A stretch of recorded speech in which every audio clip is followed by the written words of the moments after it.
Welcome to Fear Babes Podcast, a paranormal podcast founded and hosted by Fear fan members. All thoughts and opinions are strictly our own, and we are not affiliated with any shows in any way. My name is Burgundy. My name is Madeline. And we are the Fear Babes. You guys. I don't even know who's supposed to intro this because I am so thrown off guard. It doesn't. Dudes, if you guys had heard the fucking burp that just came out of Burgundy, you would have been like, oh, hell yeah, brother. Everybody would have been like, fuck yes. Like, nobody would think that was disgusting. They would have loved it. Instantly turned on. I'm just kidding. Oh my god. Yeah, so this is Fear Babes. You're welcome. This is the chaos. You missed it, but still heard about it. So, yeah. It's like, what do you even say to that? Like, I know, like, how do you have a conversation after that? That was incredible. Honestly, that was the best burp I've ever heard ever. Like, ever. Your ears, directly into your ears because of your headphones. Dude, it was awesome, man. Oh, shit. It had, like, rumbly to it and everything. I know. Like, what the fuck? Anyway. So, just another day on the Fear Babes podcast where we're fantasizing about Glenn Powell, yes, Hugh Jackman, yes, a little dash of Deadpool, not necessarily Ryan Reynolds. Sorry, I was going blank there for a second. Not necessarily Ryan Reynolds, but Deadpool himself. Yeah. We're feeling all the things, all for the sure. Vibes. And then that yeah. Burp. I don't know, this is random, but, like, that whole sequence of events that just happened between, like, right before I started recording in the last 1 minute and 57 seconds. I just feel like it kind of makes me want to go back and watch our vlogs. I know, man. Is that nerdy? Is it nerdy to No. want to watch my own vlog? No, it is not nerdy at all. Like, that whole trip was such an experience, and the fact that it, like, is over, and... That was, like, 3.5 months ago. Yeah. Can you believe that? Yeah, it's such a crazy concept. Like, it was one of those things where we had anticipated this trip for like 2 years, and then all of a sudden, like, it happened, it came, it went, and now it's like, oh, 3.5 months later. I know. But we have some semblance of video evidence of some of it. Yes. Yes. So, Lots of pictures. And of course, what's in the good old noggin. yeah. What was your favorite part? Like, okay, your favorite moment from the vlogs, I guess.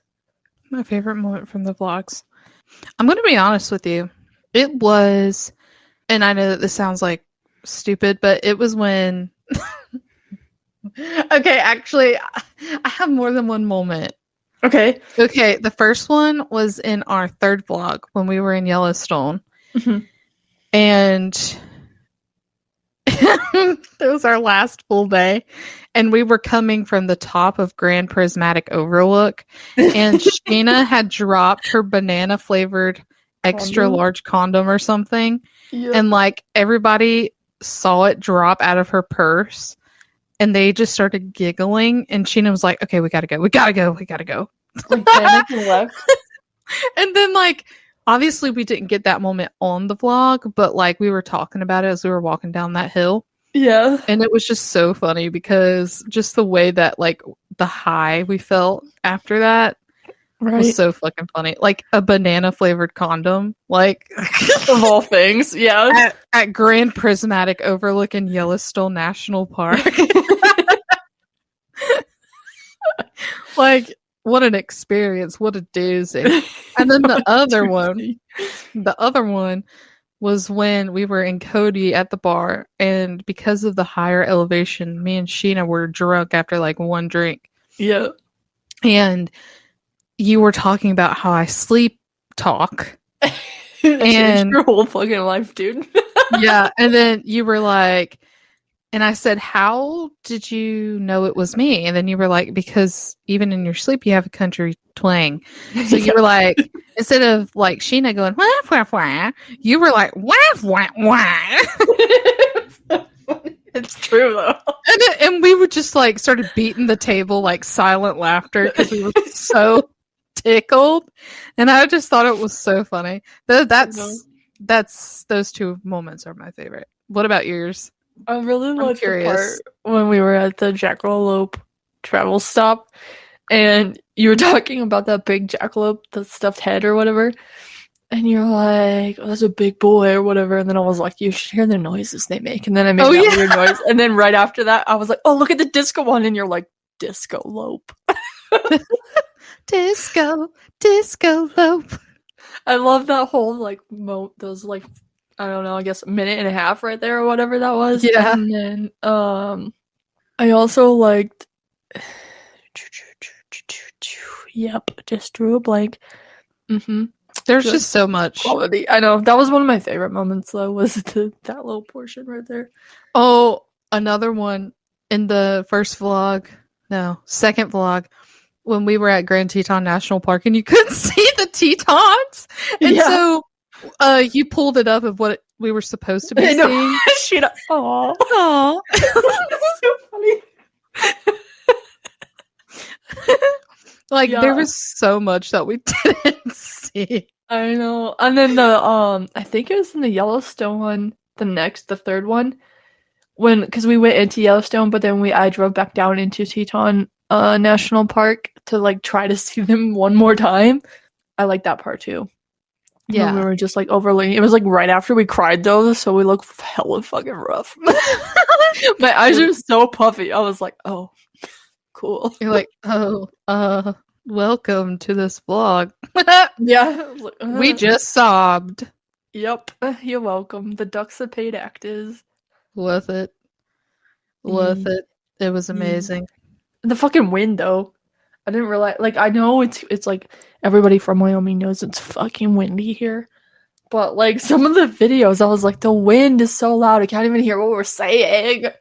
Yeah, that was true. But I will say, for the most part, it wasn't too bad. No. When we were at the Tetons, the wind was bad, and it was very cold. Yeah. And it was definitely snowing on top of the Tetons. Yeah. And because you could June. See, yeah, like when it lifted, you could see there was fresh snow. Yeah. It was crazy. As someone who never sees snow, that was wild. But I know. Quite an experience that was. I like too the it was kind of like a travel vlog. I mean, obviously.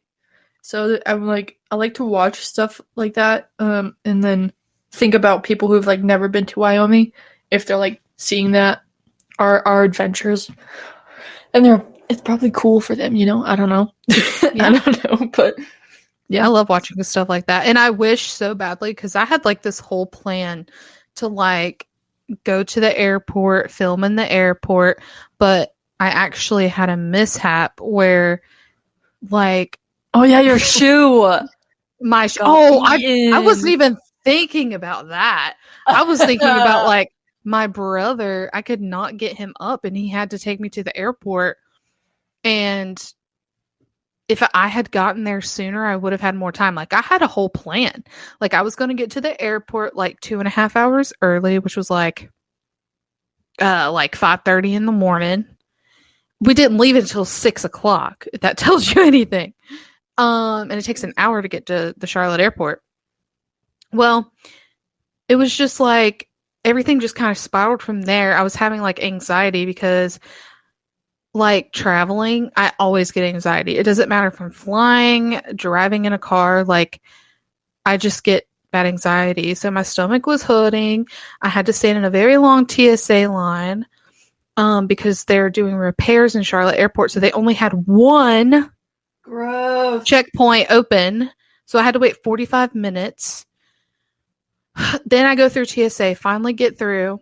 I lose my shoe. Dude, and then like I had to like beg the TSA agent. I was like, oh, he was like, because I said, I'm missing a shoe. He said, well, it's gone forever. I was like, oh, okay. And he said, wait, ma'am, I'll get it for you. I was like, oh my God, I appreciate it. He said, next time, just make sure it's in the bin. I was like, do you honestly think I'm ever going to let this happen again? Like, absolutely not. It was like everything that could go wrong went wrong. You like full on thinking you're gonna have to like go through the whole flying process with one shoe. Yeah, and I was like, how am I gonna like? I know that the Denver airport is extremely long. I'm just gonna have to walk around with one shoe. I'm gonna have to go into like a store if I can find one near my terminal without having Buy to walk like with $50 cheap ass flip flops from Right? an airport. I was thinking like all kinds of things. I was freaking out. But shout out to that TSA agent. You saved my life, man. After he tried to scare you. Yeah. He said, "Oh, it's gone forever. I'm sorry. Like, Nothing I can do about it." I was like, bitch. huh? Just kidding. What? Are you serious? Maybe that was pretty girl privilege. Probably. Yeah. If it had been a woman, she would have told me to shove it and move on. You're like, okay. With your one shoe. You just I would've- that little meme of that guy walking away and he's just like, okay. The sad part is I would have just kept going. What if, oh my gosh, that could have been, too bad the TSA agent wasn't like single, your age, and cute, because that could have been such like the start to your love story and was wasted. All right. That would have been wild. That would have. Oh, what if it was Glenn Powell? Dude, I would fucking kill myself. I would have been more than just, oh, my shoe was in there. I would have been like falling on the ground and seizing and being like, please help me, sir. I need you to kiss me. That's supposed to be the start to your love story, not scaring him off. I need a mouth to mouth. No, that's the thing. Is like he'll see I'm a damsel in distress, and he'll be like, I will save you.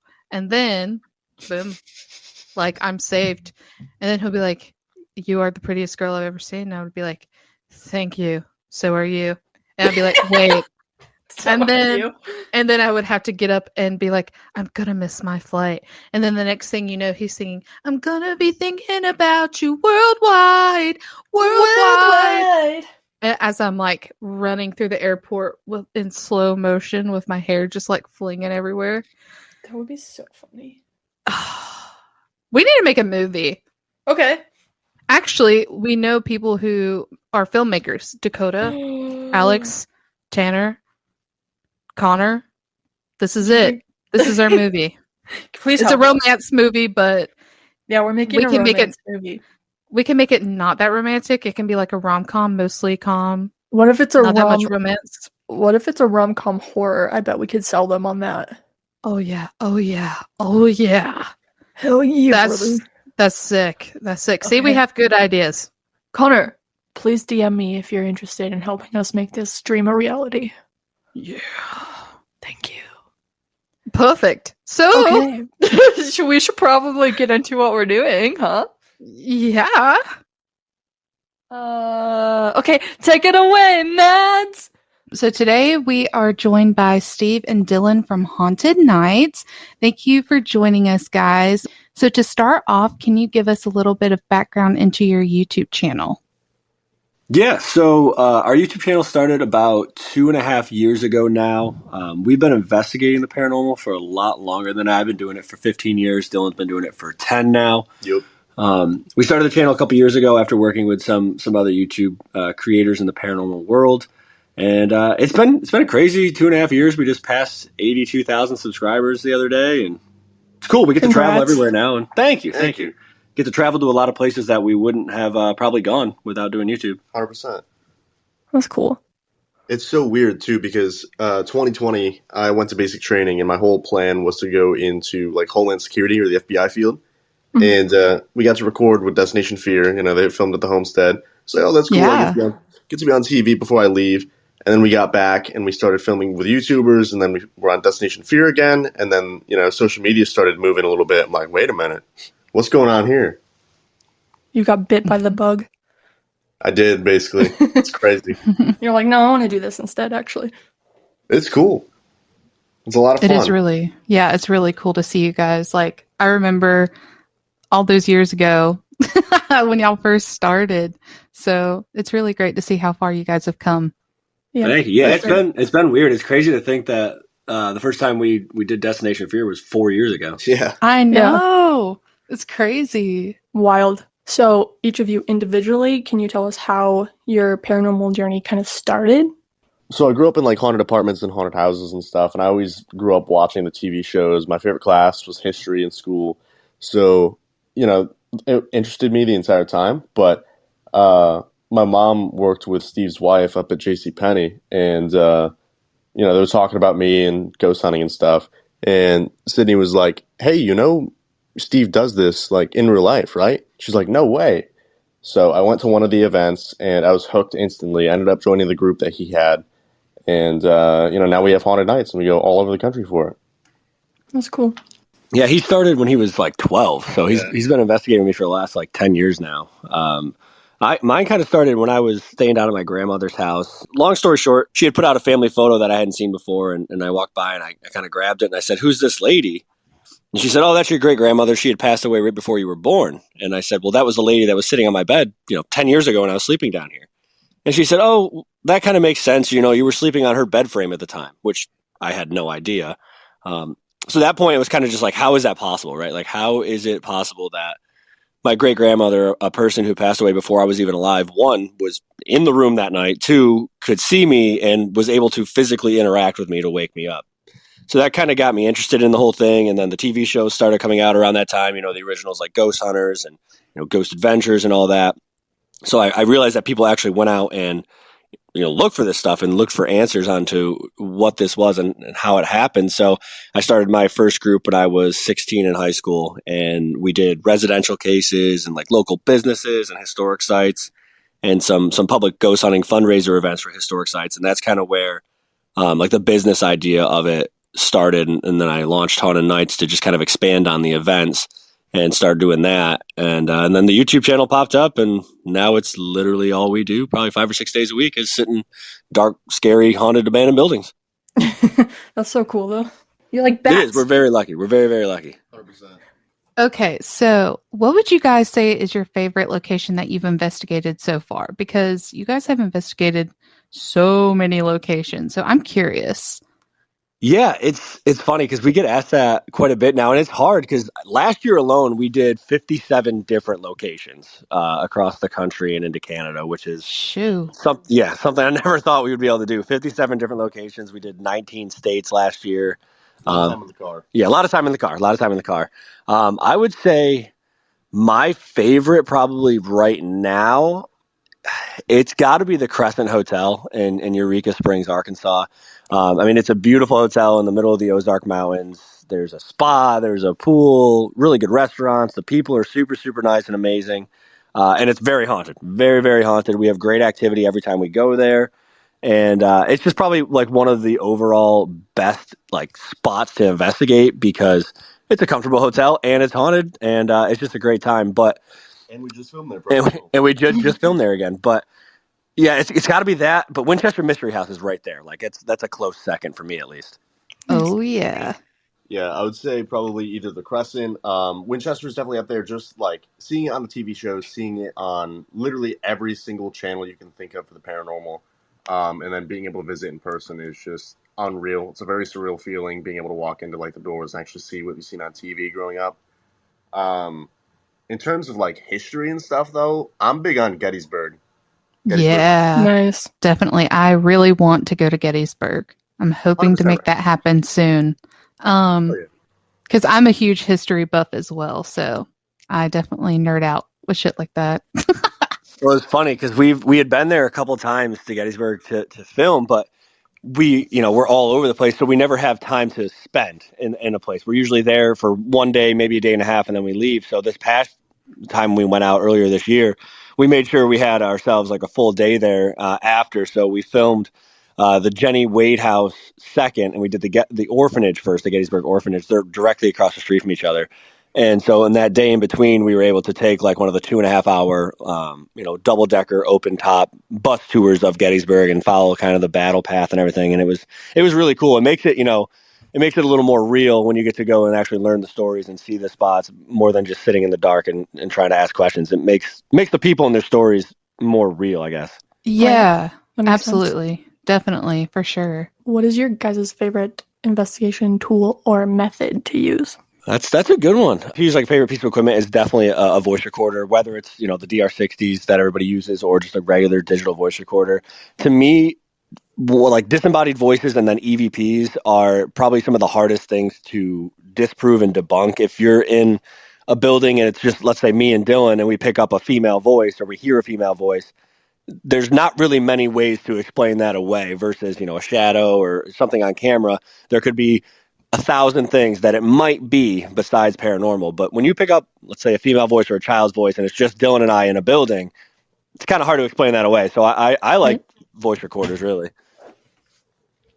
Yeah, I would either agree with that and say voice recorders. I like REM pods too. I think it's really cool when the actual like REM feature goes off, just because of the proximity you have to be to actually set it off. So it's pretty interesting to get intelligent activity with either REM pods or millimeters or anything like that.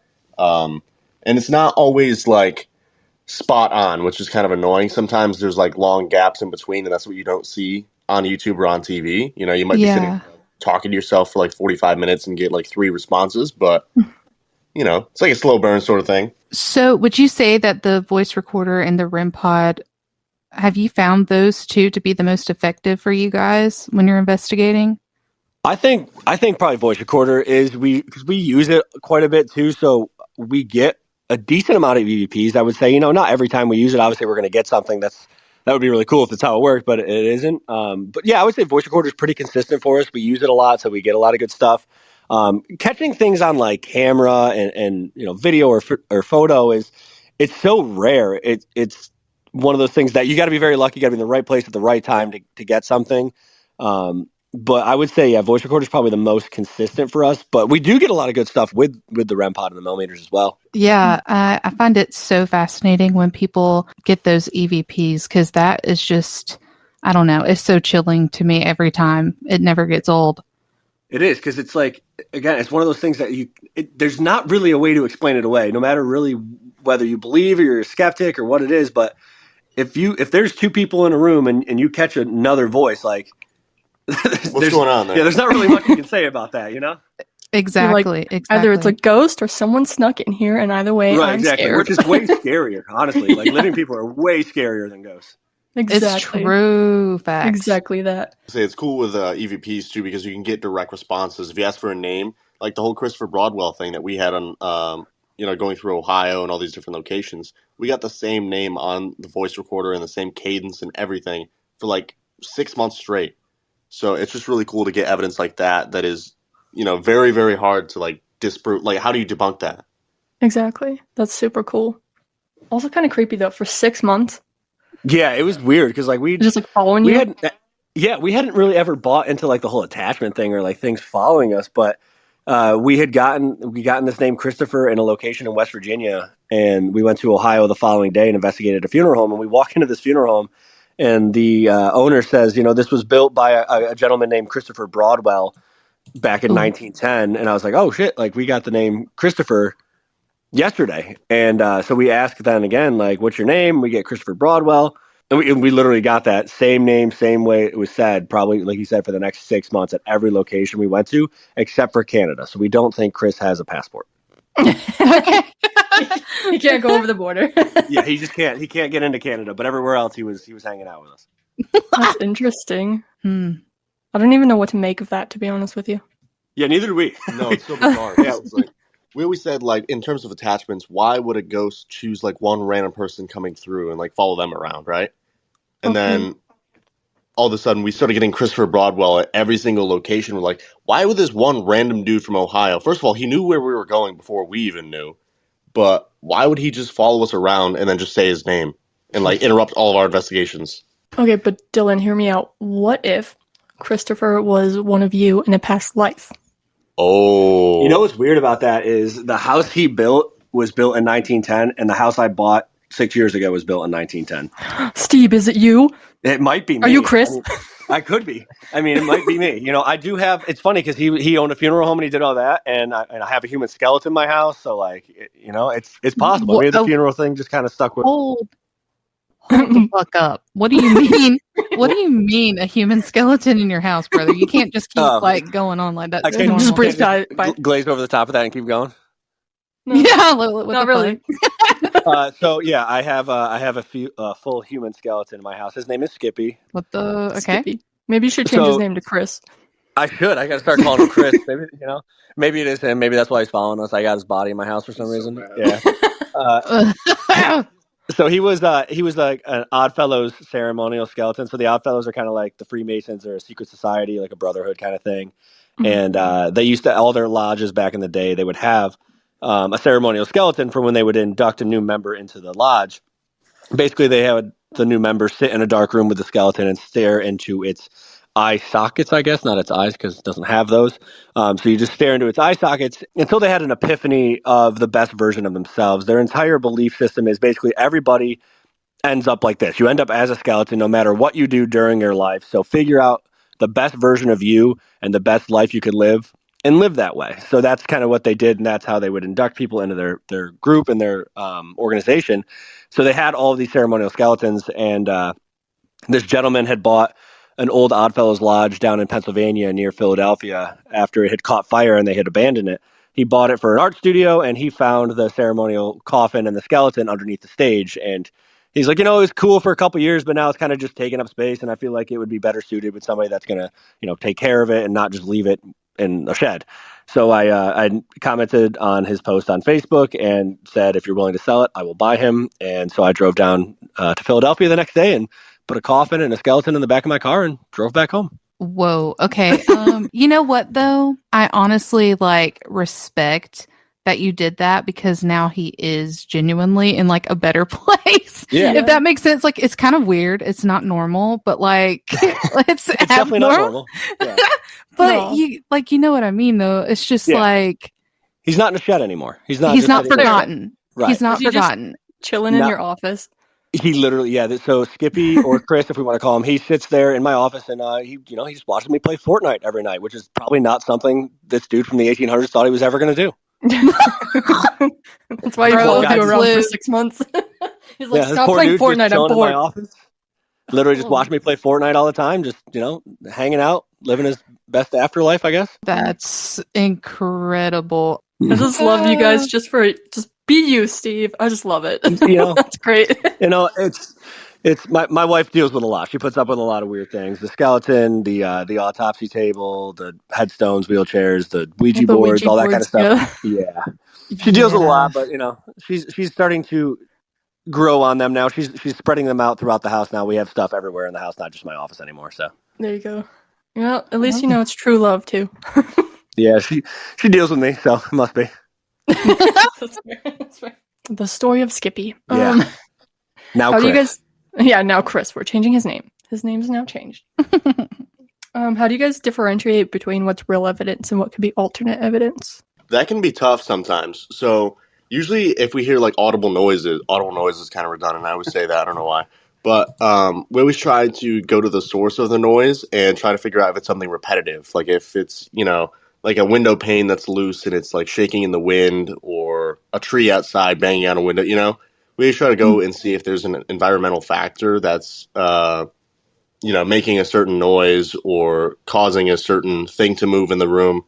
And then going from there, if we can stand in the room and the noise moves around, that's something that we're like, oh, that's a little weird. Mm-hmm. A lot of times we tell people too, because we do the event. So we investigate with new people pretty much every single weekend. Sometimes these people have never investigated before. Sometimes they're seasoned investigators, but you get varying degrees. And so we tell people a lot of times too, especially if they're scared, if you hear a noise in a haunted location or allegedly haunted location, or, you think you see something or feel something, whatever it is, if you're in your house and you hear this noise, what is your first thought? What do you react, right? If you hear a noise in your house, you're not automatically thinking ghost most of the time. You're thinking, oh, maybe somebody closed the car door outside, or maybe, like you said, it's a loose window pane. So if you kind of put yourself in that mindset of how would you react if you were in a building that is not known to be haunted, it kind of takes it down a little bit. So you don't freak out and you don't psych yourself out, and you can go try to figure out what it could be besides something paranormal. Right. Okay. What is each of you guys' favorite piece of evidence that you have personally captured? Man, So we've caught top three then. With YouTube, it's funny because we've been able to investigate a lot more now. So we've been catching a lot more evidence. We used to do maybe 20 investigations a year. Now we're doing, I think we did 112 or 115 last year total. Jeez. So it's like, yeah, we spent a third of our year last year in haunted buildings, which is pretty crazy. It's, I think top one for me has got to be. Okay, wait, no, it's a tie. Yeah, so yeah, that's what I was saying. It's got to be a tie. So either the shadow figure we caught at the Winchester Mystery House last year, which is one of the craziest things I think I've ever seen in my entire life. We had to sit down like before our YouTube video came out and record basically an explanation because we were like, nobody's going to believe us. Like this looks, it's a person. Like it's clearly a person walking across the end of a hall when we know the property is secure. There's nobody on the property. There's nobody in the house besides us and the one contact we have from Winchester, and we're all sitting in the same room when we filmed the shadow figure. It was actually just during B-roll, so we weren't even investigating. But this shadow figure is one of the clearest things I've ever seen in my entire life, so that's got to be up there. Or this past winter when we were just in Ohio at Madison Seminary, it was actually us and our good friend Stash, who you guys know, Mr. Crab Pitt. We were out there investigating in Madison, and again, B-roll, 2:00 in the morning, and there's a door, like a medical cabinet in this office, this doctor's office up in the asylum. And we're standing there all outside of the room. We're not even in the room. And we're setting up the shot for B-roll with some lights. And the door to the cabinet just opens all the way. Like it pops open and swings all the way open, which we spent probably 45 minutes to an hour up there on camera and off camera trying to debunk it, whether it was us moving the floor or a magnet. We couldn't figure it out, but the door's never opened in the 7 years I've been going there. It hasn't opened since. They've never caught it on camera. They don't know how it possibly could happen. The door actually sticks, so it doesn't really open very easily. And this thing opened all the way by itself on camera. Wild. We did talk to Chris about that too on his episode. Yeah, he was. Oh my god, it was so funny watching him see that because he's been investigating with us, for the last couple of years now since we become friends with him. He was with us in California the first time when we got robbed. Sorry, Chris. So sorry, Chris. So he was with us there, and he's been doing a lot more investigations with us now. And that was the first few times he had actually been featured on the channel because we didn't lose the video footage after getting robbed. And so it's funny to see, him who started out as a skeptic when we first met him. He loved, obviously, Destination Fear and Project Fear and all that, but he hadn't really had a ton of experiences, so he was still kind of on the fence. And watching somebody see a door open by itself in front of them 10 feet away and just not being able to process it, and because he's very smart. He's a very smart guy. He's goofy, but he's like super smart. So seeing his brain like trying to analyze and process what he just saw, and basically like there was like smoke coming out of his ears. He couldn't really figure it out. He's like trying to like rationalize it. He was. How is this happening? I think he was trying to rationalize a lot of things on that trip because it was, March and we were in Ohio in a building with no heat at 2 a.m. and it was 10 degrees and he was until 8 a.m. He hadn't slept in like 2 days. So he was going through some stuff on that trip, but he survived. He's doing well. He's like, somehow this singular snowflake hit the button just right and it popped it open. Literally. He was like, he literally wouldn't even say anything for like 10, 15 minutes. He would just stand across the room and like stare at the door. And just like, so funny. Just like talking to himself, and it's like he wouldn't say anything out loud. He was just like leaning against the wall, just staring at it. We're like, "You good?" He's like, "Yeah, I just don't know how it did that." We're like, "Yeah, man, neither do we." That's kind of the whole point. That's why we're here. You're like, ghosts, whatever. Yeah, it's one of them invisible people, Chris. So basically, this place is haunted. Yeah. Yeah. Right. All right. What about you, Dylan? What are your like top 2 or 3? So the Winchester Shadow that we caught is definitely up there just because it's like, again, I was sitting on the staircase looking down the hallway, so I physically know there's no one walking in front of me. And then Steve sends me the clip when we get home. He's like, "Hey, who's this?" I'm like, "Nobody. I mean, I don't know. Like, nobody was down there." And then one of our most recent videos up at the Broadwell Funeral Home, we caught it was something really cool. It was like a shadow again on camera. We were taking pictures with the flash because Spirit Talker actually said use camera. So we're like, okay, we can take some pictures, see what happens. And we ended up capturing, it looks like, again, a shadow, like walking across the back wall. And it's like, I was standing behind Steve, so it's not like, I can affect his photos or any of the shadows in his pictures. And then I was taking pictures off to the right.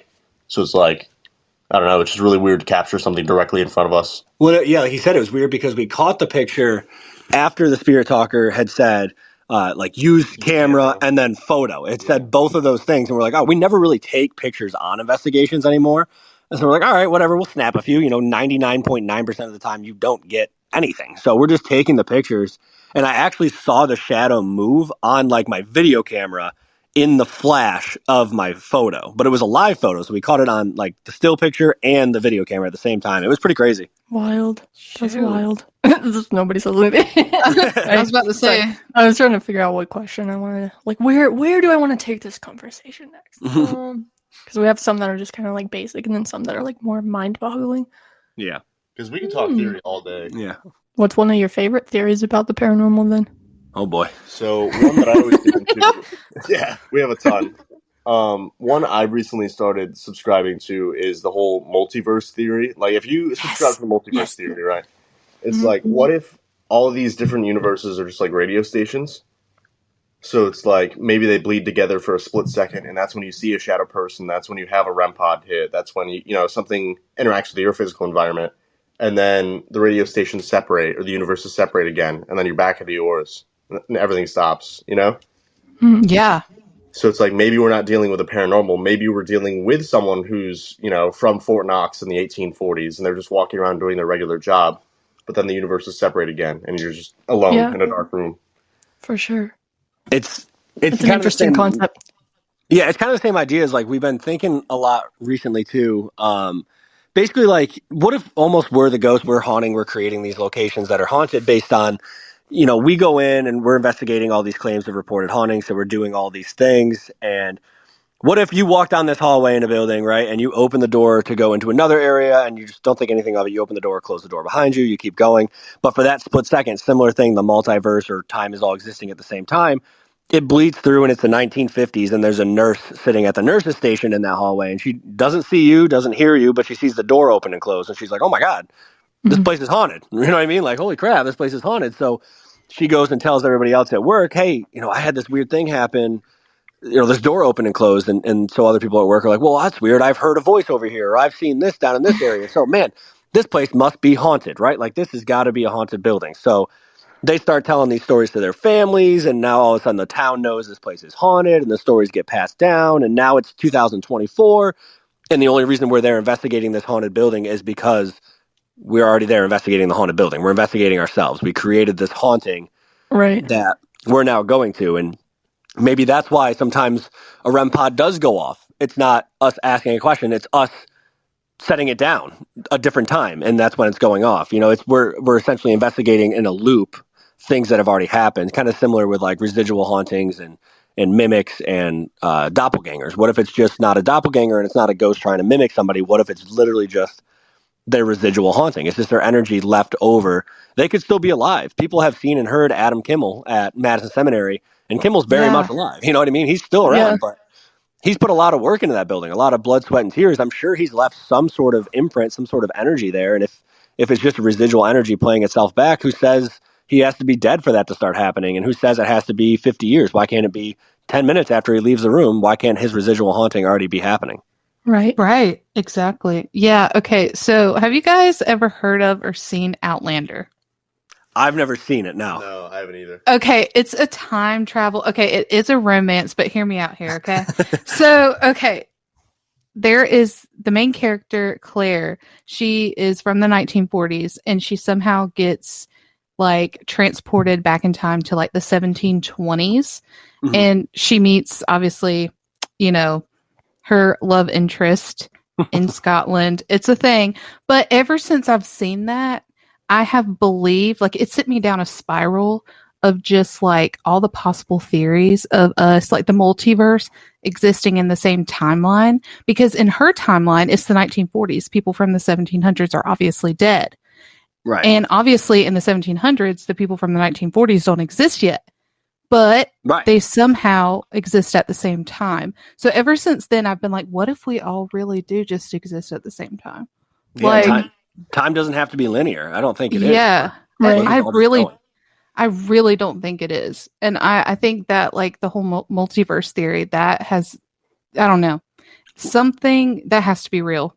Yeah, we the one thing that kind of got us like into that and talking about it really and thinking more in depth about it was I had done a podcast. This was years ago, and we were interviewing Nick Groff. Nick was on there, and he was talking to us about their episode way back in the early days of Ghost Adventures. They went to the Washoe Club in Virginia City, and they catch a EVP of somebody whispering Nick Groff. It's kind of, just whispers his name. And he's like, man, that's so weird. Like, how would they know my name? I've never been here before. How would they know my first and last name? That's so bizarre. And he said, I went about my life never really thinking about anything about that again.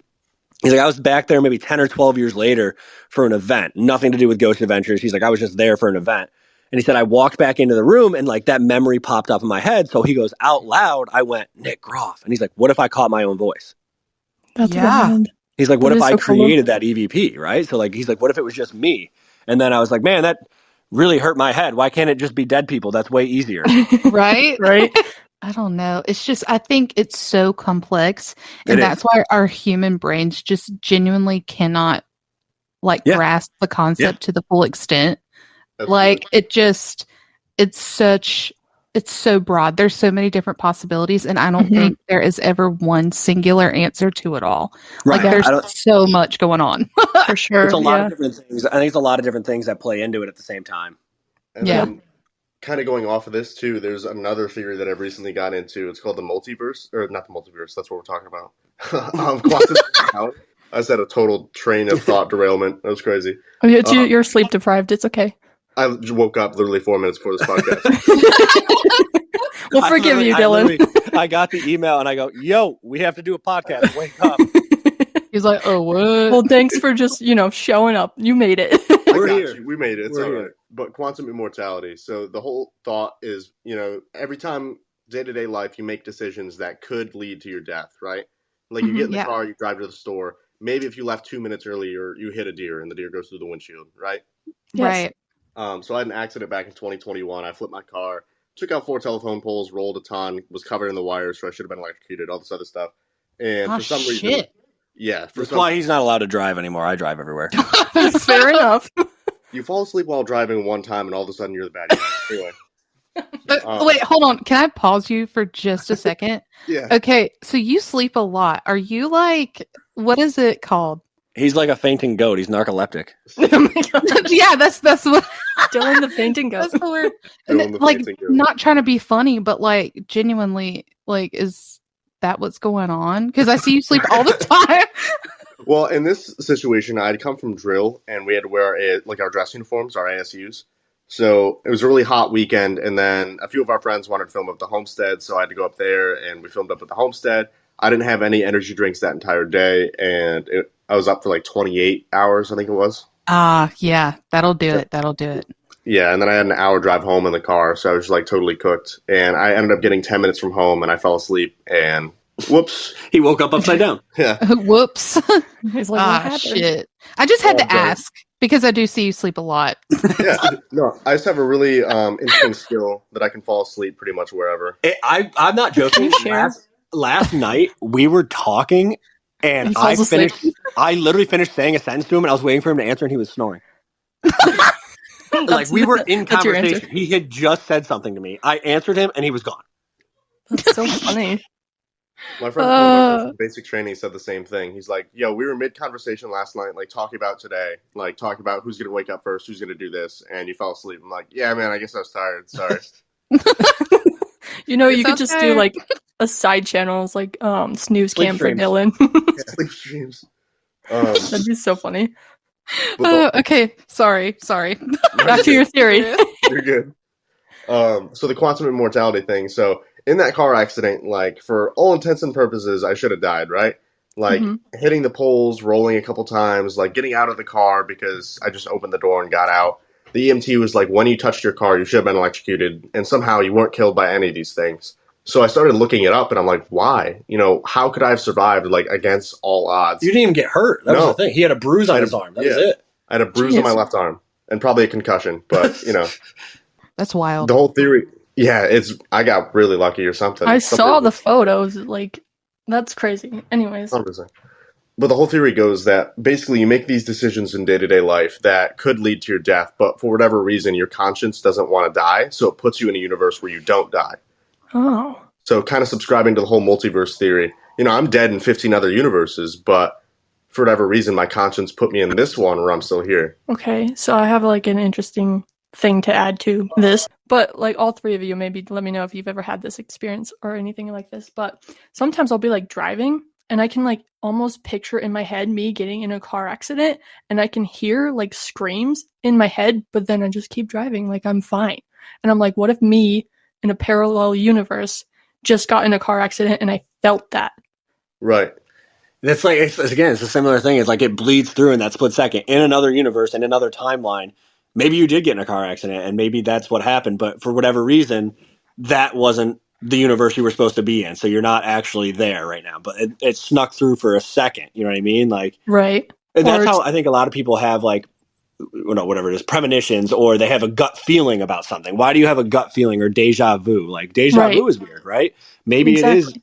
another universe bleeding through or a past life, and you remember this exact moment from a different time for that split second. Because how do you explain that? How do you, why do you have a gut feeling of, man, maybe I shouldn't go to, whatever it is today, and something bad happens there. Right. Exactly. Well, and then like even to Dylan's point, like maybe that's when my consciences like joined each other, and so I Yeah, did right. kind of like feel it for a minute. Yeah, It's weird. Because I was driving home from West Virginia that night when he flipped his car. So I had literally just gotten home like a half hour before his accident. And so I fell asleep. And I wake up the next day to like one of our friends sending me pictures of his car all wrapped in the wires and upside down, saying like, oh, just so you know, Dylan flipped his car last night. And my first thought is, well, he's dead. So that's R.I.P. tough. Bill. That's, yeah. Well, so I go, okay, so like, how bad is he? Like, what's going on? He's like, oh, he's fine. He's home sleeping. Shocking, of course, he's sleeping. And so I text him and I'm like, what the hell happened? And he texted me like 8 hours later and he goes, I flipped my car, LOL. I'm like, yeah. It's not an LOL, Dylan. Yeah. I'm like, all right. I'm like, so you're fine. He's like, yeah. He's like, I'm a little sore, but I'm good. I'm sleeping. So He's like, I'm going back to bed. Bye. Yeah, 100%. I'm going back to bed. LOL. Just got a Literally. concussion. LOL. Yes, I'm getting a new car, LOL. Right. But to like elaborate even more, like that's kind of, people always say everything happens for a reason, but that kind of plays into that too, because I mean, weird example, but one time my mom and I were at Qdoba and like everything that could go wrong with our order did, and we ended up standing there for like 30 minutes and we're both like, it's for a reason. Like if we had left when we were supposed to, we would have gotten in a car accident. Like this is why the universe works the way it does. Yeah. That's funny. When I was pretty young. It was like me, my mom, my sister, we were going somewhere and I was like out to the car. I was about to get in the car and I forgot something inside. I don't remember what it was, but I was like, oh, I have to go grab this. So I went back inside and grabbed whatever it was and I came back out. And as we were leaving, we stopped at the stop sign at like the end of our neighborhood. And a pickup truck was coming down the street the other way. And the dude fell asleep and crossed both lanes and went through a fence. That's wild. And had you left like, man, a few seconds earlier. Yeah. He would have smoked our car. See? Yeah. Ever since I started thinking logically or seeing things happen like that, like car accidents, things to that extent, every time that, there's multiple things that happen, like let's say I'm late for work. I wake up late. My dog has an accident. I'm running late for work and everything just seems to happen at one time. Mm-hmm. And then obviously I would used to get upset about that, but now I'm like, nope, there's a reason why all this is happening. I need to just chill out. Right. And maybe the bad things that are happening aren't as bad as what would have happened. Exactly. Right. Exactly. So ever since I figured that out, I'm like, you know what? We're just rolling with it. We're just out here vibing. It's fine. Yeah, Everything's exactly. Okay. Yeah. It's like people get panicky and stressy about that kind of stuff, but I mean, at the end of the day, it's all going to be fine. So literally, that's it. I'm like, man, that sucks. I forgot something. I guess I'll just do what I'm going to do in 5 minutes instead of right now. Oh no. Right. Dang it. Right. Exactly. I was like, man, really I wonder what the worst thing was going to be if we didn't get robbed that day. Yeah. Oh God. What was we don't want to imagine it. Man, if they didn't steal like $40,000 worth of stuff, what would have happened? Right. Yeah, tons of possibilities. Yeah. That within itself was just fucking crazy. Yeah, it wasn't the coolest thing that's ever happened, but it was, we laugh about it now. You went to Alcatraz, right? And you came back. Yeah, we were there. We were there for a day tour. Yeah, we were there for a day tour, and we came back, and I was like, man, we definitely had more windows and more bags in this car before. Where did all our windows go? It's like, that's so crazy. I definitely didn't put down those 2 windows before we left. Right. Shit. Here we go again. Well, I was just like, man, Yeah. I know those people were waiting in the parking because that parking lot gets robbed all the time. We found out after. We didn't know, obviously, or we wouldn't have parked there. Makes So we sense. find that out after, and I was like, those people are waiting in the parking lot. They saw me, Dylan, Chris, and our friend Mark it out, and like, yeah, these guys are idiots. We're taking their stuff. Yeah. They're definitely dumb. We're taking all their stuff. They're like, look at You these know what? paranormal nerds. Literally, because we opened the back of the car too to like get jackets out because it was a little bit cold. So they big saw all of our mistake. bags. Yeah, they saw all our bags, like all of our cameras, and they're like, "Oh, sick! We're definitely taking that stuff." Yeah, Perfect. it's gonna be a good. It's gonna be a good day. It'll be a good day. It's gonna be a great day. Yeah, We're gonna our make bad so day much turned money.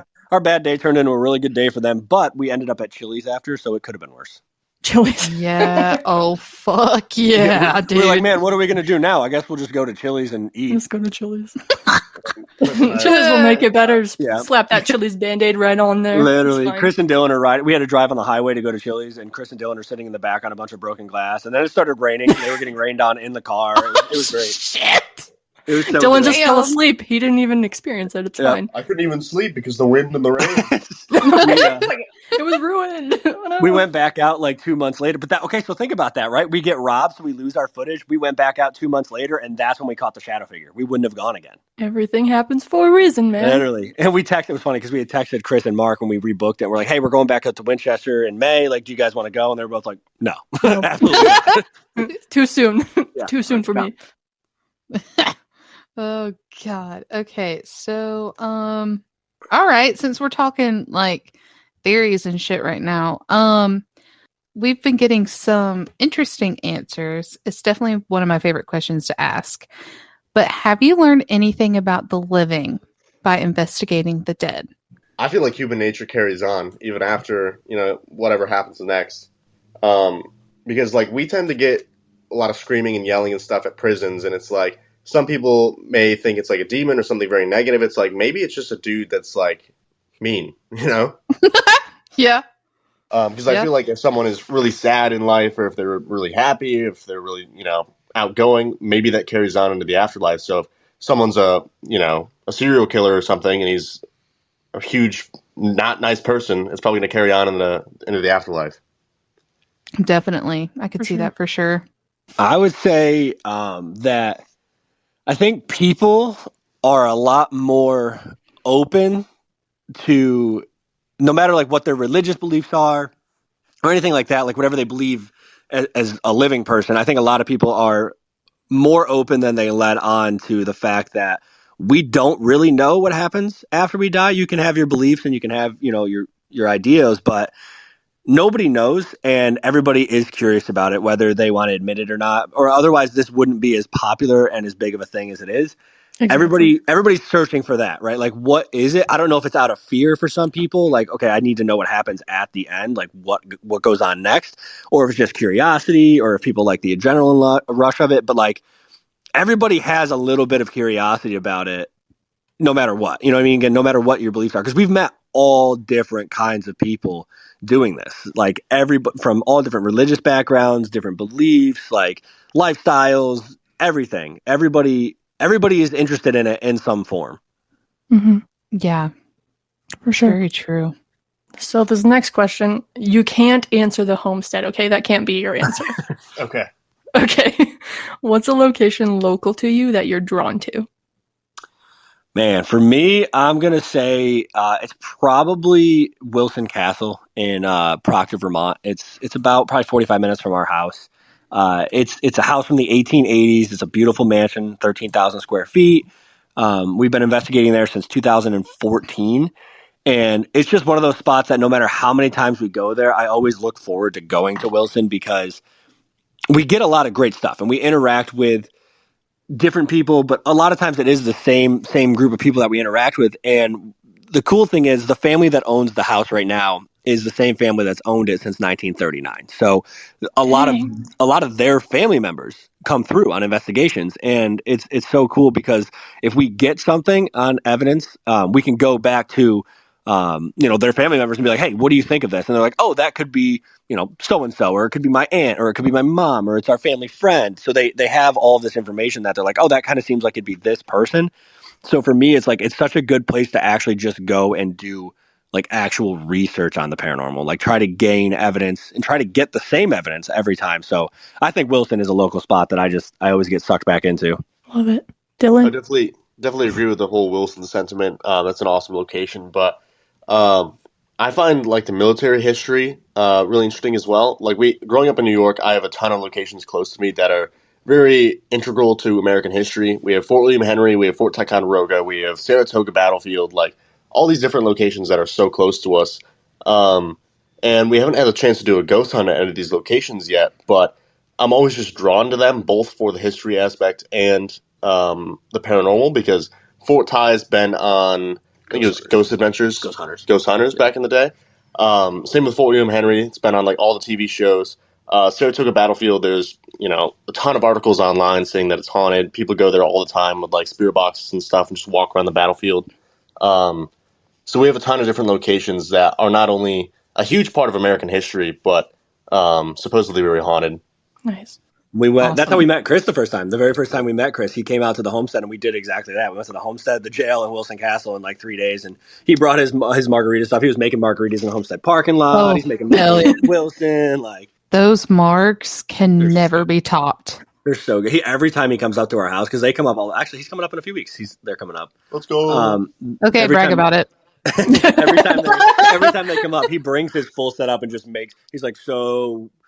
We got here 5 minutes ago. We're doing margs. I'm like, yeah, we're doing margs. We got a crazy disembodied voice. Yeah, from at him Wilson. making margs. Yeah, That's so cool. because Denise's mom, Denise is the owner. She loved margaritas, and we were sitting in the back, just kind of just talking and having a good time before we started ghost hunting. And we heard it sounded like a woman's voice, clear as day. She goes, "Hello." We're like, "Oh shit, maybe Denise forgot something." And we look at the time, and we're like, "It's 2 a.m." Like, what the hell? So we walk out front. No lights are on. Nobody's here. The door's still locked. And the next day we're like, that's kind of weird. She's like, oh yeah, my mom loved margs. She's probably mad you didn't offer her one. She's like, you're in my house and you're drinking margs. Why can I not have one? Give me one, yeah. She's like, I want a marg right now. It was so loud though.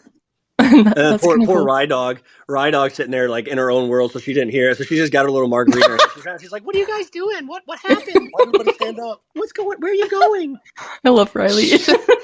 She's so funny. She's a gem. She's so tiny. I just want to carry her everywhere I go. They're the best. They're the best people. Those two. In Jersey, Genuinely. when she came and saw us, she brought all the margarita stuff, and she's like, "I'm not as good as Chris, but I'll try." And we're like, "We don't even fucking care, bro." Like, Yep, they're awesome. They were here.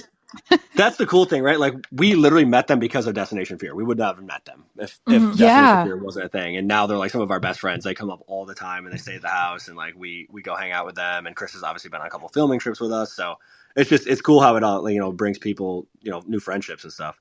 Yeah. Like even us with you guys, like how else would we have connected? Yeah, literally. Facts. Like everybody we talk to and hang out with is either paranormal YouTuber or we met like through Destination Fear. Yeah. That's cool. So wild. The hold that they have on all of us. It just bitches. I know. They've created all these friendships. Nobody else likes us. We're weird, so it's fine. It's okay. Being weird is fun. Being weird is fun. It keeps things interesting. For sure. It does. For sure. Oh shit. It's my turn to ask a question now. Okay. Do you guys have like a dream collaboration that you would like to do at some point? Oh man. Don't say fear, babes. Man. I know. We get it. It's fine. Somebody I really think would be fun to like bring on a ghost hunt. You're ready? This is gonna be out of left field. Okay. I want to bring Doja Cat on a ghost hunt. Okay. That would be fun. So cool. Like she's got a song named Demons, right? So like she's like down for that, right? But she's crazy. Right? She's like crazy. I feel like that would be cool. Yeah. Or like Post Malone, because like obviously he's into ghosts and he's done the Ghost Adventures thing. So like somebody like that's maybe very not even for like the exposure of it, but somebody that maybe doesn't get to do it all the time, but because they're so busy with another kind of lifestyle, but they are really into it. I think that would be pretty cool. That would be sick. I just picture Doja too. She would be like so animated. She'd be perfect. That's what I'm saying, right? Like I feel like she would be fantastic on a ghost hunt. She'd just be like singing and rapping to ghosts. Literally. So funny. I tweeted at her. I tweeted at her, but she didn't answer me, so I'm. I was gonna say, sad. didn't you tweet her once? I did. I sure did. I said, "Do you want to go ghost hunting?" And she did Well, not answer. So we're gonna. You try know again. what? When we talked to Clayton Ghost Chaser, Yeah. he literally said, in a nutshell, he was like, "Well, just because it hasn't happened yet doesn't mean that it won't happen. It's just, Exactly. you know, Yeah. we're manifesting that shit." So I mean, she's busy on a tour. You know, she's on a tour Yeah. now. She's busy. Yeah. I get it. You know? exactly. She'll get back to you in Yeah, 3 yeah. years. It's fine. Yeah, It'll still be here happen. probably. Yeah. Yeah. So kind of in the same vein, like a different creator, like a different person in a different field. CM Punk and WWE. I'm a huge like WWE fan. I didn't know, but apparently he was on one of the shows like way back in the day. He did some collab like during October WWE, and I think it was Ghost Adventures did a collab. So I didn't even know he was into the paranormal, but I think it'd be dope to take like kind of the same thing, you know, someone who's in a different field who likes ghost hunting but doesn't necessarily get to do it a lot because they're always traveling on the road doing something else. I think it'd be cool to Yeah. do. That'd be awesome.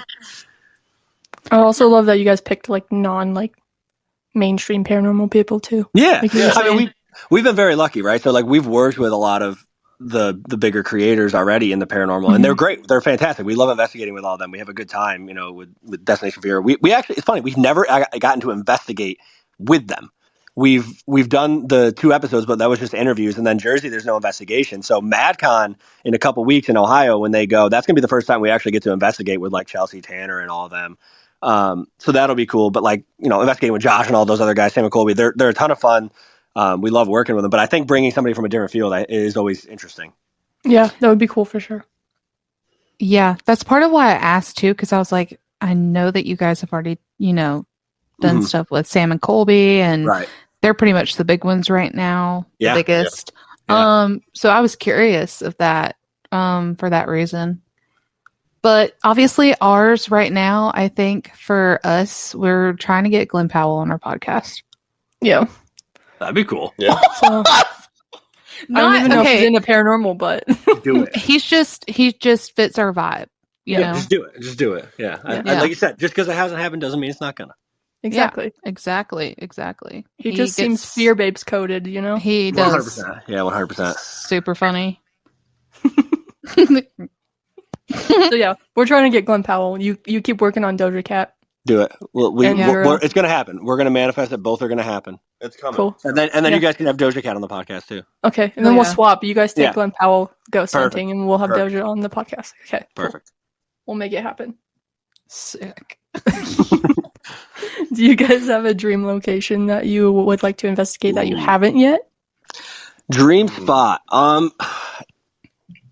going overseas. I'm saying my dream location right now, which we're hoping to hit next year. I really, really want to go to Leap Castle in Ireland. It's a spot that I've known about for probably, oh my God, this is gonna make me feel old. Like probably almost 20 years now, literally almost 20 years. It's one of the early Ghost Hunters investigations when they like had first gone overseas before Ghost Hunters International was a show, like all before that. It's just, first of all, like a castle that's super duper cool because like we don't have things like we're over here. We're like, man, this place is old. It's from the year 1785. Over there, they're like, this is from the year 8. Right. Oh, 8 what? They're like, no, just 8. Just right? 8. So it's like I want to go do that because like there's so much more history. So like there's got to be more energy, right? So I think Lap Castle is definitely, I think, number 1 right now for me. Nice. I would say Penhurst is up there because somehow we travel through Pennsylvania all the time. We drive by it all the time, but we've never been to Penhurst yet. So Penhurst is definitely up there for me, just the history of it and what happened there. Investigating places like Trans-Allegheny, like they have an insane amount of energy because of the treatment that went on there. So I feel like Insane was an interesting word to choose. yeah. Oof. But I feel like Penhurst would be a really, really cool spot to visit and just to walk around like during the daytime, but also to see what kind of activity goes on. Right. Yeah. So wait, hold the fuck up. You guys have never been ever.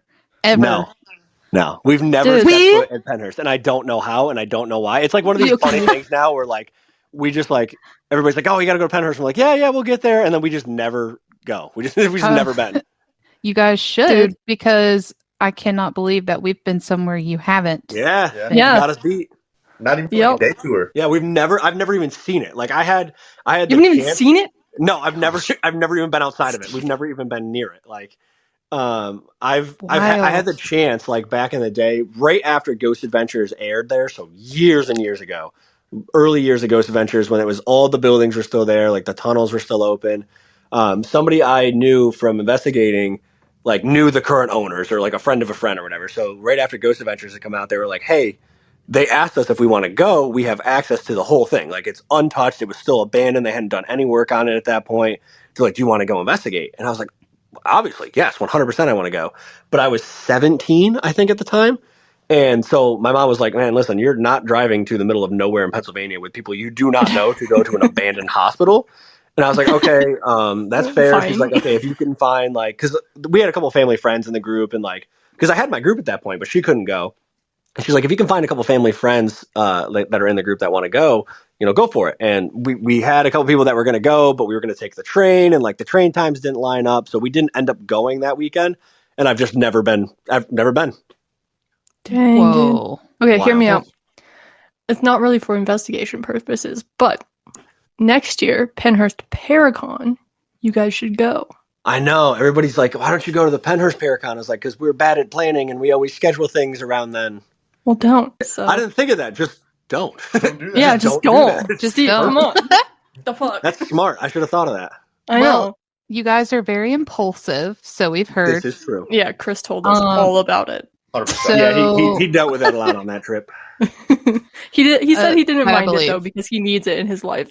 But Well, our filming trip in like March, so we flew out to Kansas City and we knew 3 locations. We had a 13-day trip and we had 3 locations set up, and the rest of it we were just like, we'll figure it out on the We road. were like, we don't know where we're going. We woke up on a Monday in Iowa and we're like, well, in Iowa, what state haven't we been to yet? And I was like, man, Wyoming, but We y'all literally fucking went- yeah, skipped we- over me, so whatever. Yeah, we're okay. Still Make us salty feel bad. about We're that. bad people. We're bad Just people. kidding. We ended up going to Deadwood, South Dakota, and then literally the next day we're like, man, where can we go next? And we went to Wyoming, and we're bad people. We're bad people. So, what did you guys do in Wyoming? They went to the Occidental Hotel in Buffalo, Yep. Wyoming. That's that place it? is really cool. You guys didn't even go to Yellowstone or anything? That's No, way far far west. away. Yeah, we didn't make it that far because we had not good planning. So we're like, man, we have to be back in Kansas City in like 4 days, and we're in Wyoming. You were also out here like what month was that? March. It was very cold. Yeah, Yellowstone would have been closed. We hit Closed. the biggest snowstorm. Yeah. We had the biggest snowstorm in Colorado in like 10 years, and we drove directly through it. It snows in Colorado every 45 seconds, and we hit the biggest snowstorm in Denver. And we had to get pulled out of the mountains. Like our car was stuck. We could not go forward. We could not go backwards. We were stuck for like 45 minutes. You freaking Damn. rookies. Yeah, literally. Well, we had a rental car. So we had a rental car with Florida license plates, and it was like front wheel drive. I'm like, this is not going to go well. Yeah. Yeah. But it was pretty, huh? It was really cool. I mean, we got to go to Mount Rushmore, and there was nobody there. Like there was literally nobody there. Really? That's Yeah. cool. It was like cold. Huh. I can't process cold. I don't know. I don't understand it. We Because I just. decided last year we decided we would rather investigate when it's 110 degrees than 10 degrees because we got stuck investigating Crescent up in Pennsylvania, Crescent Sanatorium. We were investigating there with our friends Colin and Connor from Paranormal Files. And it was in November, and it was an actual blizzard for the entirety of the night. We were walking through like knee-deep snow for like 8 hours. There was no heat. I was like, man, this is probably the worst thing I've ever had happen to me in my entire life. So I don't ever want to investigate in the cold again. Fair enough. Yeah. You might want to 110 degrees makes a lot more sense. Yeah, Be a lot I'd rather more sweat. bearable. I'd rather sweat where I can just go like Drink water and rehydrate and chill for a second. Where like when we got our feet wet 10 minutes into that investigation, it was game over. Like our feet were frozen. They hurt for the next 8 hours. It just wasn't a great time. Your toes almost fell off the whole Literally. night. Yeah. Yeah. Yep. That was an ice cube. Yeah. It was just frozen the whole time. Your nose starts to hurt. Yeah. We're like, man, if there's a ghost in here, who knows? Why are you here? Exactly. Too, being on top of the mountain. Yeah, it was unfortunate. Oh yeah, I bet. When you guys were in Colorado, you went to the Stanley, right? Like you didn't investigate, but you went there. Checked it out. We went for a $200 dinner. Yeah, I remember that. I remember. It was you guys good. went, like you were on TikTok. I remember you saying that. Yeah. We went there and had some good food. So it was good. It was That worth was really it. good. Yeah, it was really good. That was my second time being there, but he had never been, so we went and we literally were just going because it was our break day, so we didn't have to film or anything. We're like, we'll just go. We'll pop through Denver, like right through Estes Park. We'll go to the Stanley, eat some dinner, and then we'll move on to our next spot the next day. And then we got Yeah, I stuck in don't the know. mountains. I asked that because I don't have very good experiences like going to really fancy restaurants, and the food is just kind of like, it's whatever. No, it was good. It was kind of goofy. Like he ordered some kind of soup, like a bisque or something. $200. They brought out a bowl with like 2 pieces of bread in the middle of it and no soup, and he's kind of just looking at it. And then this dude like took a teapot and like poured the soup in the bowl in front of him. He's like, "Thank you." $20 for the experience. Yeah, was that why I paid like $30 for that bowl of soup because you had to pour it in front of me? It's because they cooked $30 it in the teapot. That's why. Literally, the guy It's was like, like all wow. fancy with it and poured it out. And we're just kind of like looking at each other like, "All right, You know man, what it is? That was a They pretty have good to throw pour." away the teapot after they cook Literally, it. yeah, we're You buying can't the clean the teapot. soup out of that. Yeah. We're buying the teapot every time. That's It wild. was good though, right? Yeah, it was good. I was in like jeans and a t-shirt, and this guy's trying to be all elegant with it. I'm like, yeah, no, it's fine, man. Hey man, we got stuck in the mountains for 2 hours. We just want to eat. That's funny. That's funny. Some fancy soup. Out of a Fancy teapot. soup. It was lobster bisque though. It was fire. It was fire. Given how much you spent for it, I would hope so. It Well, better have been literally. good. That sounded kind of country. It better have been good. You want some cornbread with that? I do actually. Listen. Yeah, that sounds really good too. All right, sick. All right, I guess back to the paranormal stuff. So, what is the most memorable paranormal experience that you guys have? Like something that you just can't forget. Man, That's tough.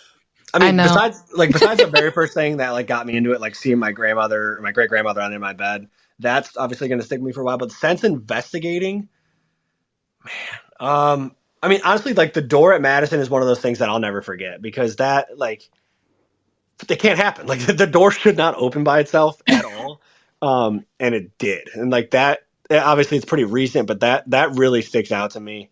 And then there was a disembodied voice at Randolph County Infirmary last year that hurt my feelings quite a bit and spooked me. So that one's going to stick with me for a while too. Hurt your feelings. Yeah, it scared the shit out of me. What, Really? Was he saying something mean or just Well, no. So like the way it scared you? I was in the basement. Yeah, so that's the first time in 15 years that I didn't finish a solo was there. Oh. So it was in the basement, kind of where Chelsea heard the lady yell hello. Mhm.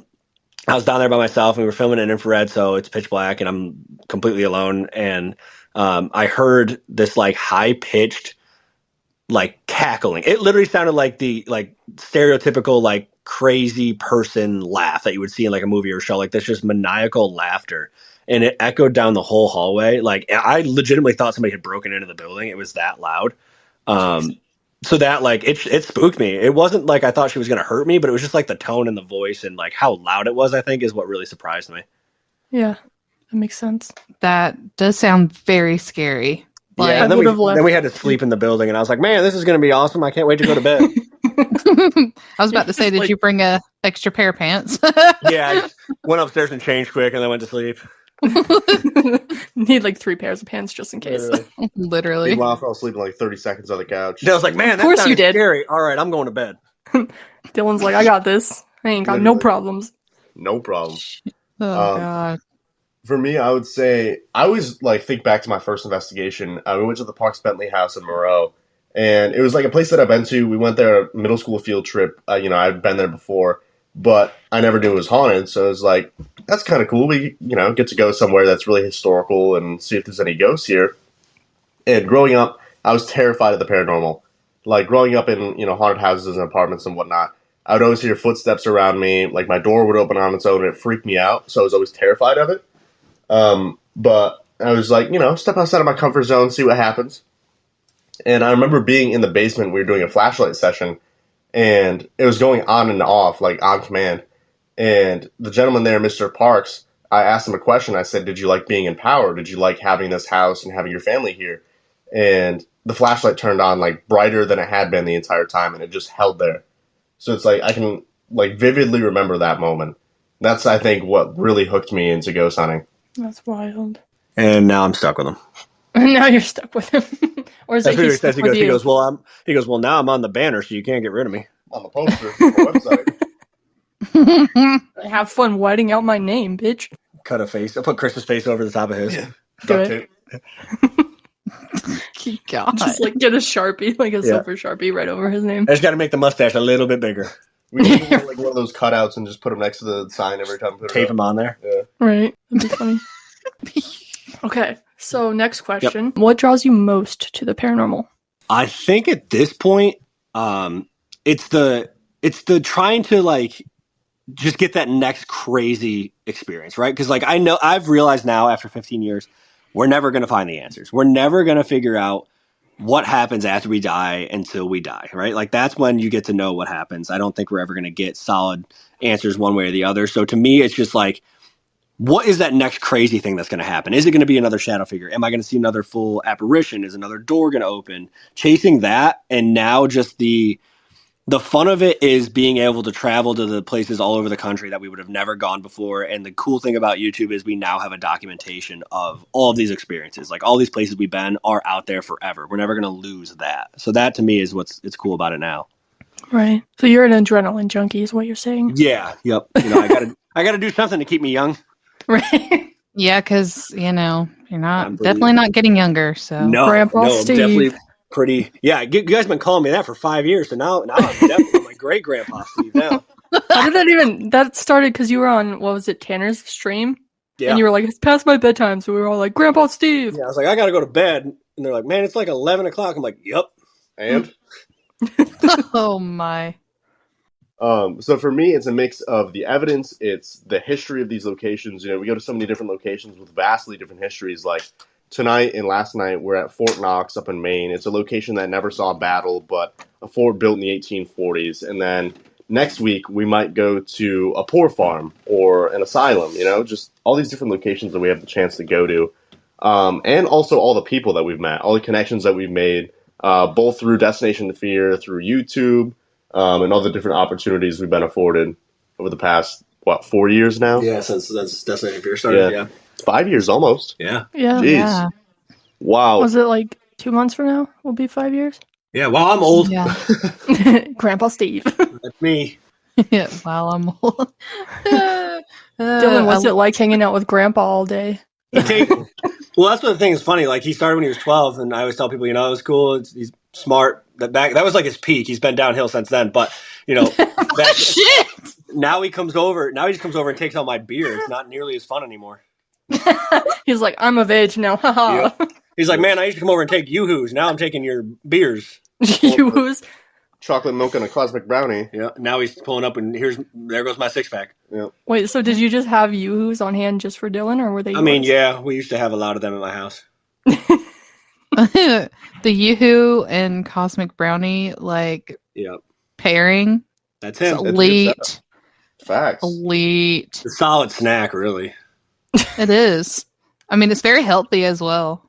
I remember he used to eat the Cosmic Brownies all the time. We're like, hey, man, they did a thing and they found a bunch of worms in them. He's like, yeah, I'm still going to eat them. So they still don't, they didn't bother me before. It's not going to bother me now. Extra protein. Here we go. Oh my god. Yep. Extra See, protein. healthy. All right. So now to just kind of wrap up, do you guys have any advice for anyone who's looking to get started on YouTube? That's a good question. We always say for ghost hunting, just go out there and start doing it, because recently I just started a second channel, and the hardest part was starting to make videos, right? It's you can overthink all you want. You can try to plan it out as much as you want. It's not going to be as perfect as you want it to be, especially for the first video, but just getting out there and starting is the best bet. Find a local team or find, some mutual friends who are into the paranormal and want to either travel with you or check out local spots, and just send it. Hell yeah, dude. I thought so, because YouTube was never something I thought I was going to do. It wasn't something I really was interested in. I still don't watch YouTube. I don't watch YouTube. I never watched YouTube. So I never really knew it was a thing still that people went out and that was their careers. But I saw a thing not too long ago. It was basically in relation to YouTube. A lot of people say, well, one day. And everybody's like, well, instead of saying one day, say day one. Just start. Just do it. You have to, like he said, it's never going to be perfect. We've been in it 2.5 years, and I still every time I see a video, I'm like, oh man, I wish I did this differently, or I wish we shot that differently, or I said something different here, that kind of thing. Just go do it. Like, get out there, start. You're never going to be satisfied with your videos, like, ever. Like I said, there's still a lot we're working on. There's still things we want to do differently.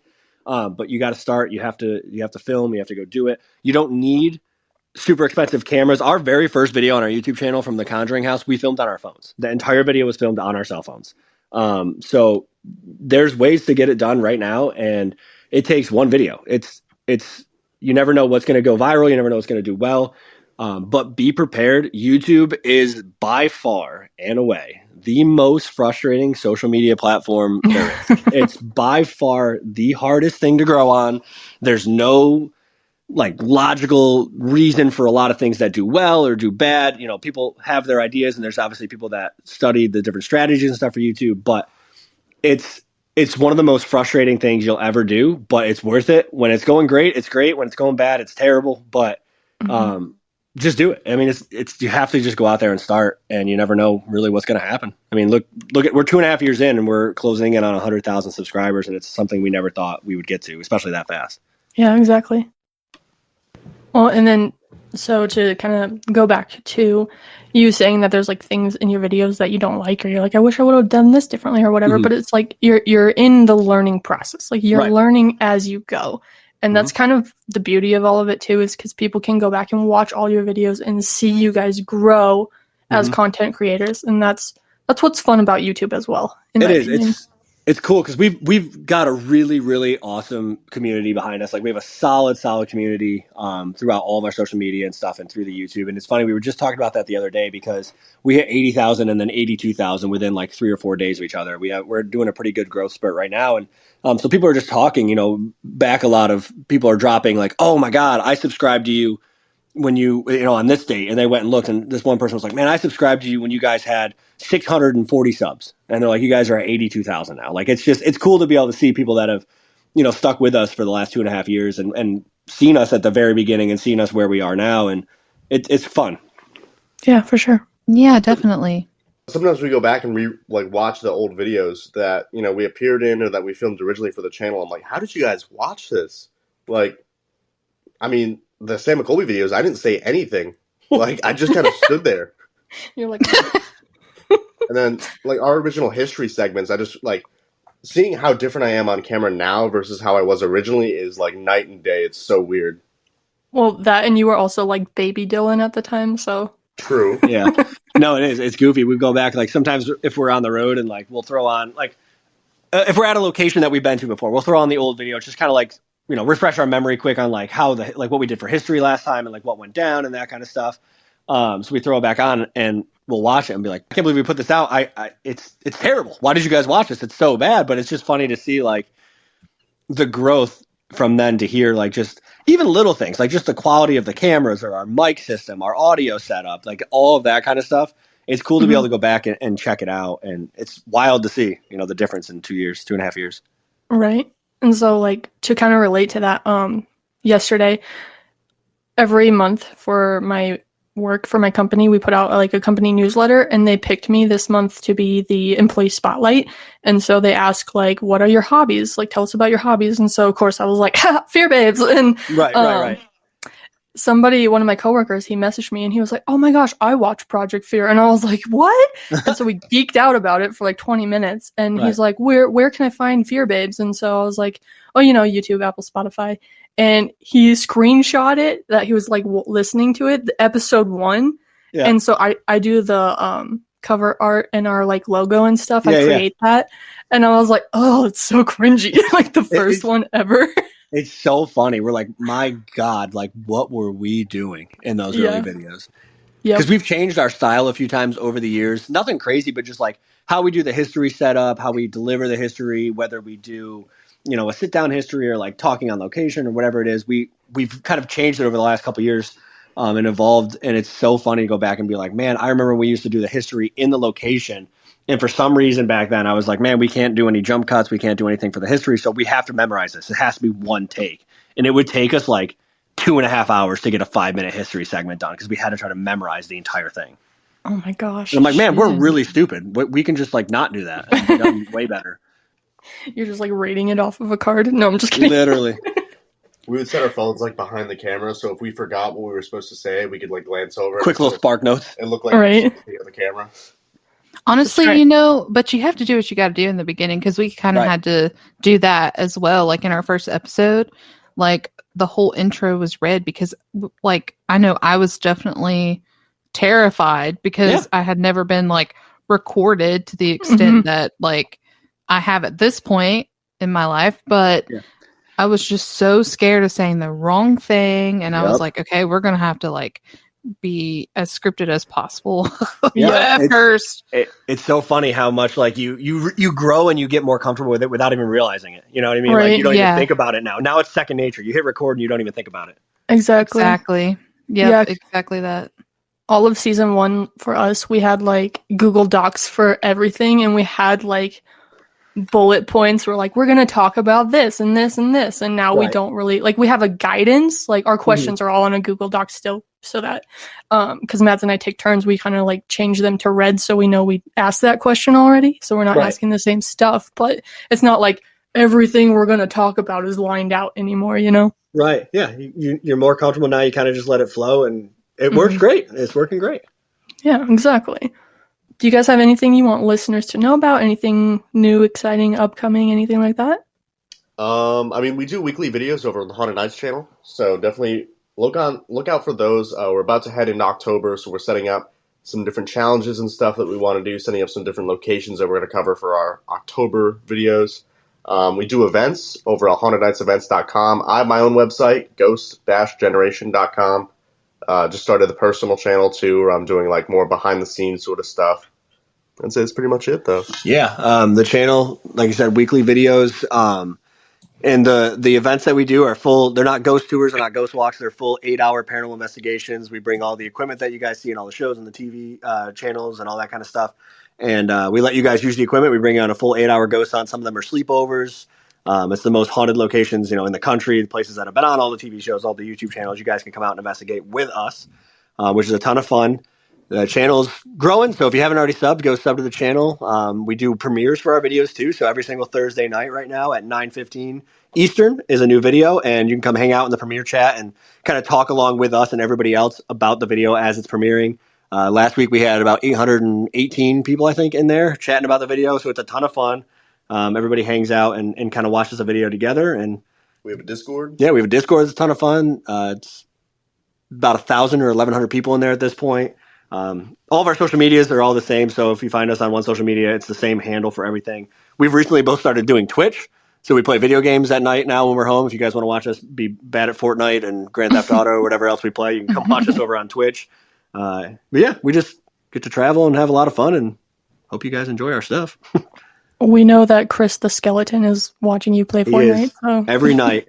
Anytime you see me on Twitch, he's about 1.5 feet away from me staring at me. And running over and killing random people on Grand Theft Auto just for fun. Yeah, that's Dylan. Yep, Dylan definitely does that. That's him. It's so fun. Yep. Like, I don't know, maybe I get mad at Fortnite. I just rage quit at Fortnite all the time, and Dylan's just over there running over people. Do either of you ever play Call of Duty? I love Call of Duty. I want to get the new one. I haven't played like the last 3 just because I kind of fell off the wagon. But nice. Do you ever play Prop Hunt?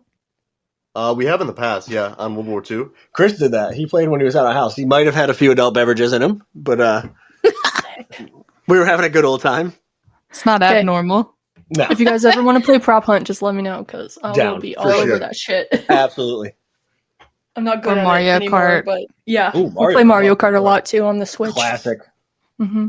It's hard. We're trying to get like a whole group. Love it. Get a whole race. Yeah. Mm-hmm. It's so fun. So I guess to conclude this, do you guys have any questions for us? When are you guys coming to investigate with us? Great question. When I have more PTO time. Fair. Okay, deal. Let us know. So next year. Let us know, and we'll definitely set up some stuff. It'll be fun. Are you guys going to Jersey? No. Big sad. Okay, boo. It's just too people-y. Yeah. Two people-y. Two people-y. Two people-y. Two living people-y. Yeah. Well, did you say what about MadCon? Yeah. Sir, it is No. $600 for me to fly round trip for that. Just start walking. It's a 24-hour drive from here. You got a couple weeks. Yeah. A couple weeks. Just walk now. I'll get there right on time. Yeah. Hitchhike. That's That's safe. But Penhurst, 2025. All right. Deal. We'll make Penhurst happen. Okay. Holding you to that. Deal. You heard it here first. We're going to Penhurst. Hell yeah, brother. So, What was I gonna say? I totally forgot about it now. Shit. Shit. I was gonna add something, but I can't remember what it was. I hate math. what That the too. fuck? Oh man, it's like right on the tip of my tongue too, and it will not come out. You're gonna remember it as soon as you stop recording. Of course, that's how it always works. Moving on. Okay, thank you so much, Stephen Dillon, for joining us. This has been great. Thank you. Yes, thank you guys for having us on. It's been great talking to you guys. Sorry, it's been so Yes. glitchy. No, that's probably our Wi-Fi. It's probably the Wi-Fi. Yeah. Well, every time we talk to a paranormal investigator, we have problems, so we just have chalked it up to it's ghosts. Yeah, it's all the attachments and everything that's been following us. Definitely. Yeah, for sure. So that was our conversation with Stephen Dill from Haunted Nights. We hope you guys enjoyed it. We love We Stephen know we Dill. did. Every time you call him Dill, I think about dill pickle. I know. He should be a pickle for Halloween. Dylan, when you listen to this. Dill pickle. See? It's For play on Halloween. words. Or like That's a rug, perfect. like you know the Rugrats? Yes. Yeah. Yeah. Core memory I don't- unlocked. I don't even know what's going on anymore. I have no thoughts. I just know that my brain is smooth and I have a smooth brain. life is great. And I just wanted to tell you guys that if you enjoyed this episode, we have quite the lineup coming. After this, we have a couple more paranormal investigators. So we encourage you to like, comment, subscribe wherever you're Follow. listening. Please follow us on social media. All of it is at FearBabes. And then, of course, we have a Patreon, and we offer one extra podcast a month plus daily updates. I have no idea why the fuck I'm talking in a British accent. We offer daily updates. It's fun. It's cool. We If love I our remember. our patrons. Yeah, if we remember. I suck at it sometimes. I'm so sorry. But we also have an Etsy shop. We have a couple of items left. We're planning on bringing more of our, I was about to say fear gear. That's not what we got. Our own fear gear. No, Uh, it's babe. Shit. What should we Babe. call it? Damn, we need to play on words like that's super cute. I hear the typing.